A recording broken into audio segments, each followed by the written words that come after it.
Admiral's Log, December 20th, 1932. The tide has turned, and not in our favor. The laughter and light-heartedness that usually fill the decks have been replaced by a somber mood that even the sea seems to echo.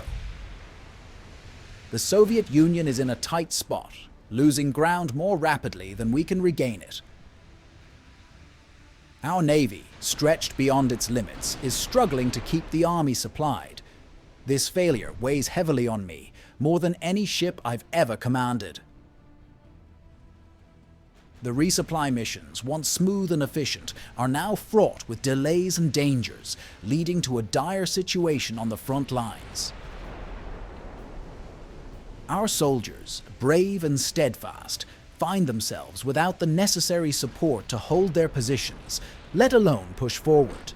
It's a grim picture, one that I never imagined I'd have to face when I took on this role. I've always believed in facing challenges with a smile, but now that smile feels out of place. The reality is, the performance of the Navy under my command is not just disappointing, it's endangering the entire war effort. And in times like these, the consequences for failure are severe. I'm well aware that my position, my very life, hangs in the balance. The expectation to turn this situation around is a weight heavier than any anchor we've ever cast. Yet, even in this dark hour, I refuse to let despair take the helm. The situation may be bleak, but surrendering to fear and doubt is not the Soviet way.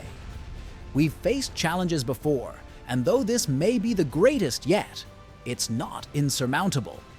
My resolve must be the beacon that guides us through this storm. The coming days will be crucial. It's time to rally the fleet, to find a way to streamline our operations and ensure that our brothers and sisters on the front lines have what they need. The sea may be unforgiving, but so are we. This is a call to arms, to every sailor under my command. The fight is far from over. Hey guys, Stellar here and welcome to episode 35. We're starting this thing off with something that's extremely frustrating.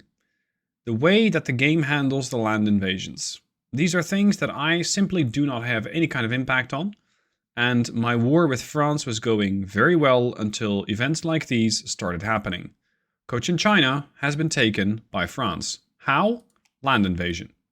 And now they're doing the same thing in Cambodia. So all those territories that I took off of the French, they're now starting to take back. And because of this, I am also losing out on quite a lot of money. Now, because of this, my war with the French has suddenly taken a drastically different turn. I used to do about 52,000 victory points versus about 5,000. And now, because of their somehow mysteriously good land army, which, I need to remind you, is not supported by the Navy, but still gets this bullshit army logistics of 100%, they are winning the war. Somehow.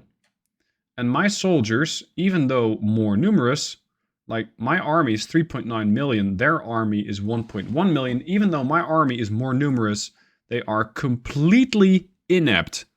Absolutely retarded army force, completely incapable of dealing with anything at the moment. Now, what I can do against this, which makes this all the worse, is not that much.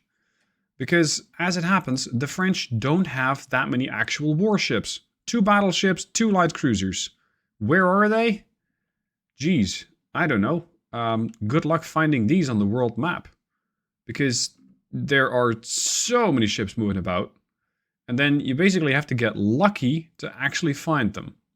There's 1 light cruiser in Nice.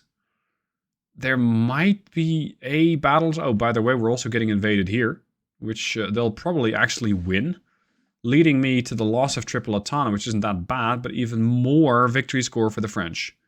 So I'm now behind with the French, I'm behind with the Germans, and I'm behind with the Spanish. Because these bastards have been sinking my transports. And what can I do against the Spanish? Well, I can sink a heavy cruiser and 2 destroyers and 2 lights.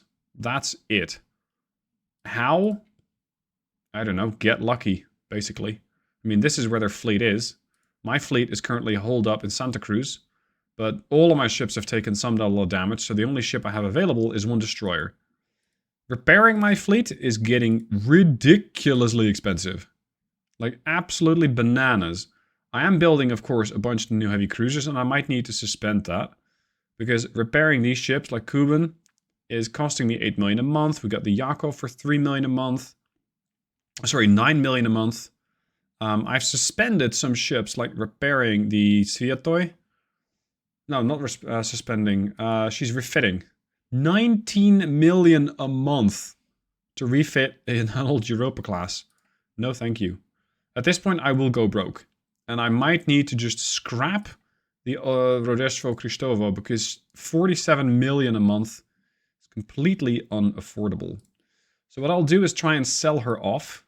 I'm going to mothball this ship, which suddenly saves me 30 million a month, and maybe I can sell her off.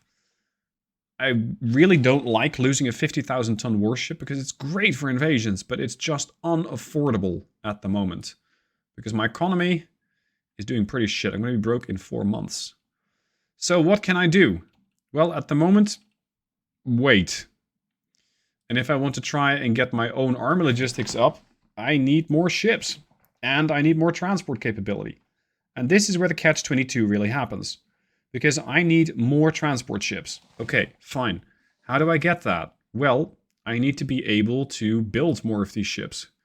How do I do that? I spent money. Where do I get money? I built my economy. How do I do that? I try to go to peace with people. And I built the economy out. Or I built so many ships that I actually have enough ships to guard every single transport location that I have. How do you do that?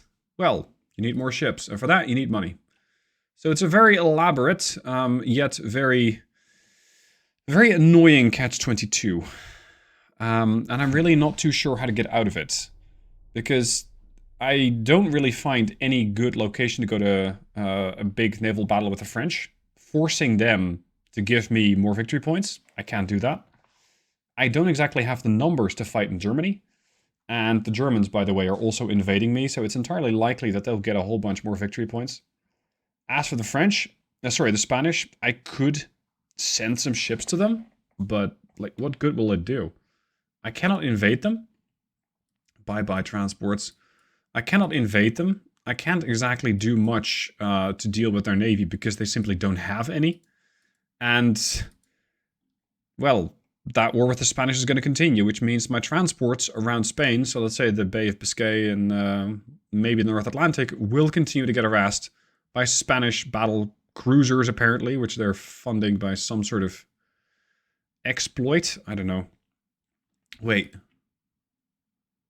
They have a battle cruiser in their port. Are they allied with somebody? Oh, they got some foreign battle cruiser in their port. Okay, let's go to peace with the Spanish. And maybe that'll work.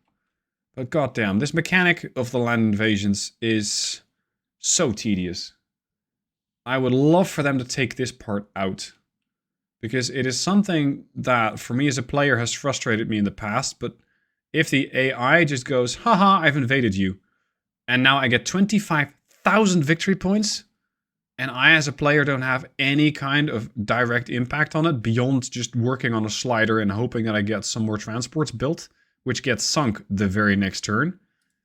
Like, I don't know how to come back from that. So, that's a nice opening rant to episode 35.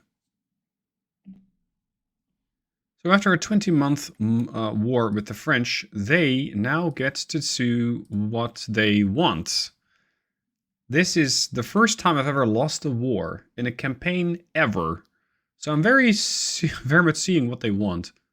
They want Montenegro and the Kerguelen Islands, and they want a couple of DDs. Fine. I wasn't using these anyway. They don't want any money. That's good, because I don't have any money. What war are we trying to finish now? Fine. I'm going to try and end these wars as quickly as possible. What the fuck? They suddenly got 50,000 victory points? What the hell, Germany? Gabon of the Soviet... Right. And Rwanda. So they just took 2 provinces off me and went, boom, here's 50,000 victory points? This is getting so fucking annoying. I got no money left. I'm going to be broke pretty much next month. If Germany then says, hey, dude, we want cash. Oh, boy. I don't have any money. No buyers have come knocking for my my mothballed Rodestvo, so I'm just going to scrap it, which is potentially a bit of a waste, but I need to save very aggressively right now. There goes the other Sinop. Svyato Yakov has been upgraded. Chesma is suspended. I don't know, we're going to mothball these ships. The expensive ones at that. I'm going to suspend the construction of all of these heavy cruisers. Because at the moment, I simply cannot afford it. Finances. Minus 25 million. That's a bit better. This does leave me effectively with no navy. I have 1 battle cruiser, 3 heavies, and 2 DDs.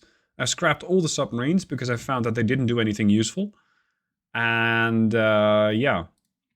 Let's see if we can terminate these wars. Ideally, quickly. Go to peace with the Spanish. I really wonder what the Germans are going to want. After these fucked over invasions. Ah, that logistics. That army logistics is so frustrating. Like, holy shit. And there's the last piece. What do the Spanish want?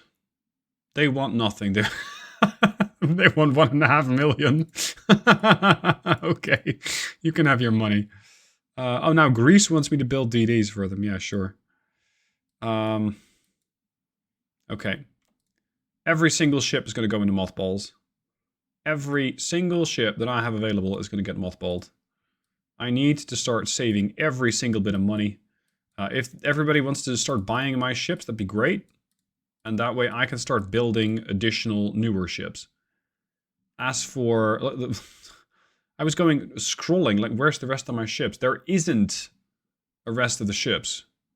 I have 5 active ships, which are submarines. And I'm still losing money? What? Okay, fuck the crew training, I guess. How? Stop the shipyard? Minus 59 million? What am I supposed to save on? The Europa is running very expensive because it's working on a refit. If I resume this... Oh! It's gonna cost me money either way, so I better just speed this repair up. Okay. Fine. As for the other ships, at least these are refitting so they're not costing me anything. These suspended heavy cruisers. Endure. Endure and start building transport cap, like a lot of it. But if I want to slide this up, I'm going to be broke in 3 months. Yeah, this is going to be very painful. Alright, it might be many months before you hear from me again. Here's something to pass the time as I'm waiting for my economy to stabilize.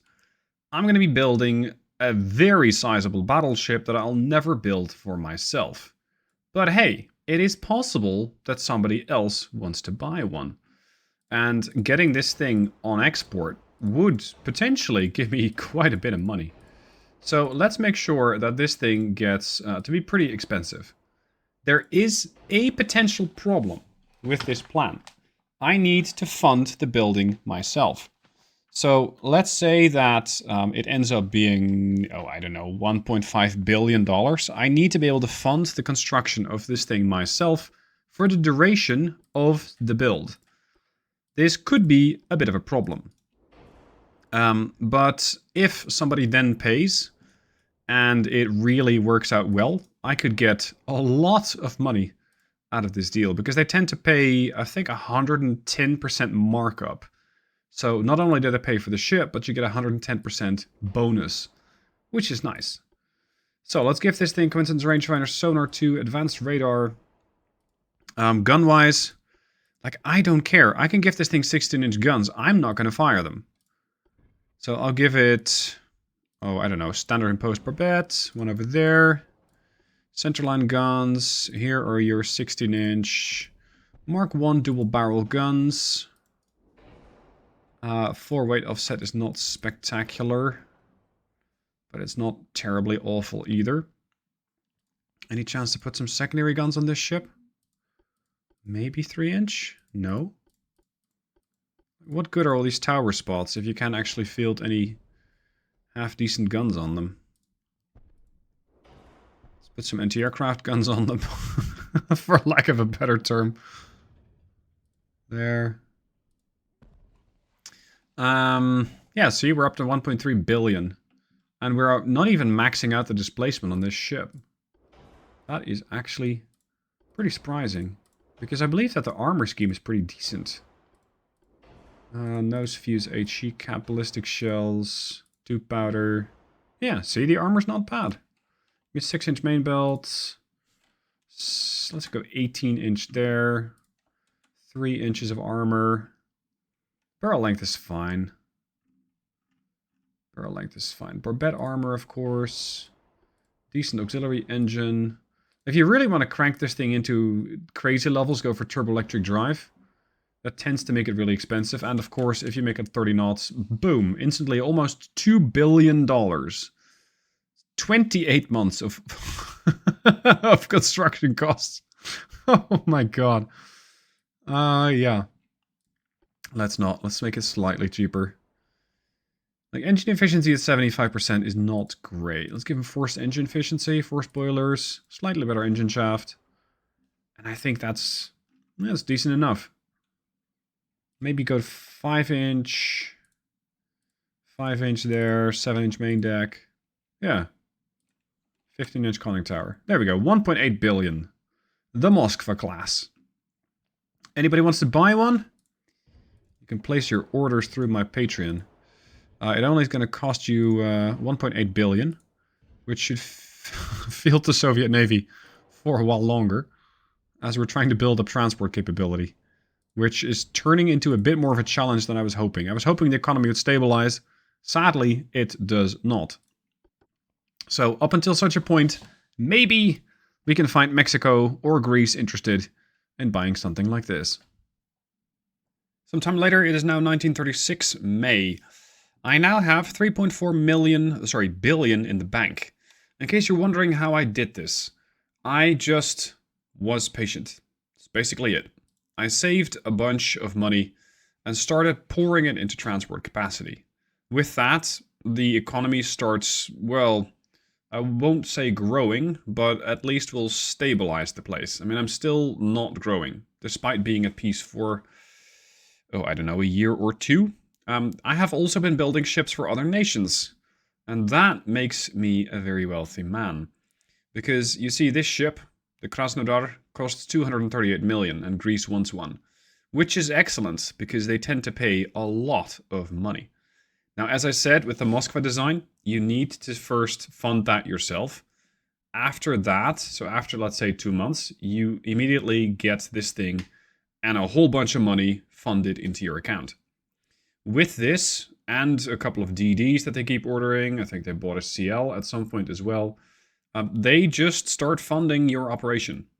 So much so that I'm actually a bit more confident in my ability to start refitting some ships that we're still working on that, and to start building those additional 5 cruisers that I just never finished. I started building those in 1932, so they've been, I guess, in the shipyards for several years. Whether or not they're rusting, I don't know. Let's hope that they're not. Although, being Russian, it's not entirely unlikely. Now, where does this leave us on the grand stage of things? Still very far behind with naval tech, of course. And outside of that, with a terrible economic disaster. It is not growth at all. We are definitely not doing well. And this is probably because my naval cap is still less than what my economy actually desires. Research? What's that? I haven't done research in 2 years or so, and I don't really feel bad about that either. It's only going to take 30,495 months, yeah, that's a real number, in order to get the next tier of big guns, which will be the Mark 1 17-incher. But I feel like when it comes to a war, it's either going to be a very quick one, because I don't have any ships, or I'm just trying to avoid them in the first place. And in order to do that, I'm keeping a very close eye on my economy, on my politics screen, and keeping an eye on all the negatives. If one of these negatives gets too bad, and I don't care for Spain, then I tend to just reach out to them. So let's see, United States, -17, it's not great, so we're going to go and increase the reputation with them, improve relations. Now, by doing that, you slowly but steadily keep these things in check. That does not mean that the world has been peaceful. Right now, there are no wars, and that's kind of the exception. But there are still some nations fighting for their own freedom, and some economical colonial powers going, yeah, absolutely not. So this is a way that you can claw yourself out of a very, very near deficit, a very near bankruptcy, dare I say. But it is, well, you're just basically clicking next turn and waiting and waiting and waiting. And being patient is something I don't do very well, but at the moment, I just don't really have a chance. Well, I don't really have a choice. Another year later, and it's been a long, long road. But, would you look at that? All of a sudden, we are not just shrinking the economy by about 2% per year.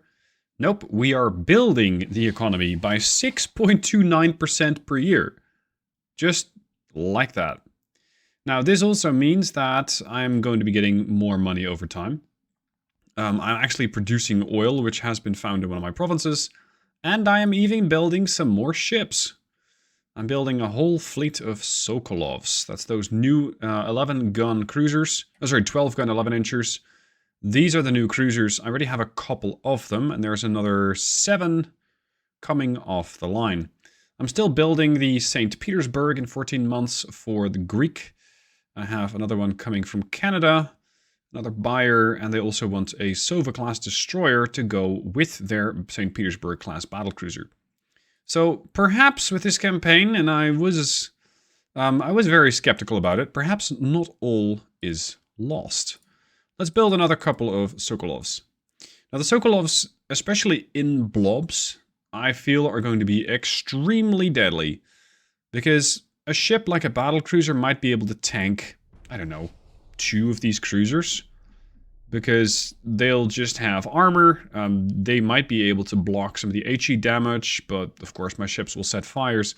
But if you start adding 3, 4, 5, 6 of those ships, then that's all of a sudden a lot of 11-inch guns that are raining down on you. A lot. And I hope that all of those 11-inchers are going to have, let's say, some decent stat of accuracy. When they actually start raining down accurately, with good crews, with rangefinders, and with very deadly ammunition, the enemies might start losing a whole bunch of ships very quickly. Second benefit to having a fleet of Sokolovs is being able to defeat the enemy's capabilities at killing my transports. I'll have a couple cruisers in the Black Sea, I'll have a couple in the Baltic, a couple in the North Sea, a couple perhaps in the Mediterranean. Sure enough, between the 2 of them or 3 of them, they might not have enough power projection to stop any one region from getting completely overwhelmed, but it'll at least counteract the enemy's capabilities to some extent. And they do that better than a destroyer, they do that better than a light cruiser. So in that sense, the Sokolovs could be a very valuable part of the fleet. I just need to have a lot more of them. Because I have 5, there's another 9 or 10 coming out of the shipyards. And yeah, the world that I have to defend is very sizable. And as I was contemplating what I could have done different, I should not have started taking territory all over the map. Because, for example, if you don't have any territory in Southeast Asia, then you don't have to defend any transports in Southeast Asia. If you don't have any areas, I don't know, over here in West Africa, which I do now, well, actually, I no longer have, because they took them all. If I don't have any territory here, then I don't have to guard it. So, with the next war, which right now seems to be pretty far away, with the next war, I am not particularly interested in taking random bits of terrain. I'm going to have to be far more organized and far more picky about what I want to take, where I want to take it, and whether or not I'll be able to defend against any kind of incursions. As for my army logistics, that's still a heck of a problem. I'm only at 6%. Spain is at 50%, and that has like almost no economy, but also far more battleships and battle cruisers than I do. So yeah, they're they're currently maybe a more potentially deadly navy than I am. The armor logistics worries me, and I hope that with the arrival of the additional heavy cruisers, I'll be able to get something done. As for the ships that I do have, they have been mostly overhauled, except for this old Dirtski from 1917. I'm not sure why we still have that. We got the 1932 versions of all of these capital ships. So these guys, ideally, should be the ones that actually deal the damage, as the Sokolovs are, well, let's say the tanks, to some extent. They're going to be the tanks. Right now, I don't really need them. So let's just have these guys mothballed. Unfortunately, the game doesn't allow you to do that in one go. The price tag, 7.8 million, goes down to about 2.5. Yeah, 2.3. So it will take a minute to activate all of these ships, but for now, I'm saving a decent chunk of money. And all of a sudden, I have money for about 27 more months, and that's not even counting the sale of that upcoming battle cruiser that's nearing completion in a couple of months. So perhaps there is hope yet. For now, though, this is going to be it. Next episode, perhaps, is going to be another war. And I wouldn't be surprised if that's going to be in about 3 years of in-game time. So I have quite a bit of grinding to do off-screen. Hope you guys will join me for the next one. Thank you for joining this one. I'll see you soon for more.